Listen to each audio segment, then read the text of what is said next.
Bom dia, que bom que você está aí de novo. Hoje vamos para mais uma passagem bíblica que fale sobre o criacionismo, que fale sobre a criação, e nada melhor do que Barat Berohit Elohim Eloheinu Haaret. É isso mesmo, o hebraico da primeira passagem bíblica que se encontra em Gênesis. E no princípio criou Deus os céus e a terra. A expressão princípio não é tempo, por isso muitas pessoas se equivocam. Não, Deus não está falando de tempo, Ele está falando de pessoa. E no princípio, o princípio era Cristo.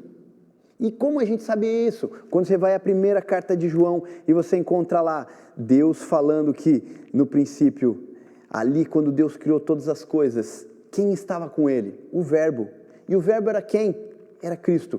E sem Ele, nada das coisas que você vê poderiam ser criadas, porque através dEle e por meio dEle, todas as coisas foram criadas. Então, no princípio, em Cristo, céus e terra foram criadas. A terra era vazia e sem nenhum ser vivente, a gente falou isso há esses dias. Estava coberta por um mar profundo e a escuridão cobria o mar e o Espírito de Deus pairava sobre as águas. Para a gente entender esse texto é bem simples.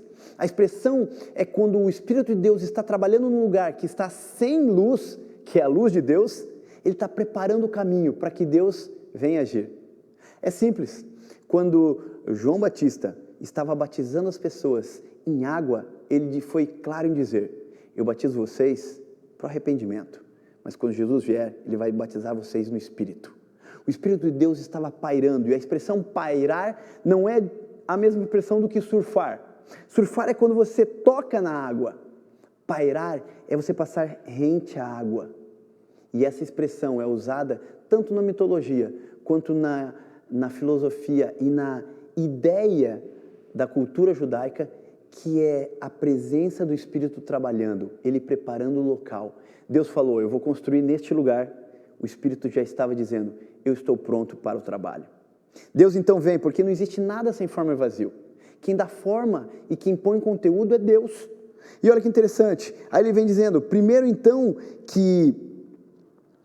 Então Deus disse, haja luz. A expressão Deus dizer haja luz é somente pedagógica para que eu e você possamos entender que Deus está dizendo, eu vou trabalhar nesse lugar. Porque Deus é a luz.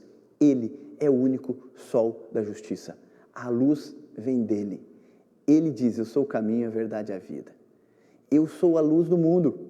Bom, quando a gente entende isso, agora você entende que ele começa a trabalhar. Então ele separou a escuridão. Albert Einstein falou uma vez para um professor que disse para ele que Deus não existia. E ele disse, professor, a escuridão existe? E ele disse, claro, veja como está escuro. Não, professor, segundo as leis da física, a escuridão não existe. A escuridão é apenas a ausência da luz.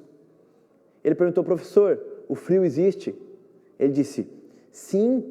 Você não está sentindo frio? Não, professor, segundo a ciência, o frio não existe. É apenas a ausência do calor.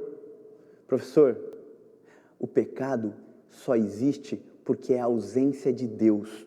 Todas as vezes que nós tiramos Deus do caminho, o pecado passa a existir. Quando a gente deixa de fazer o que pode fazer, isso é pecado.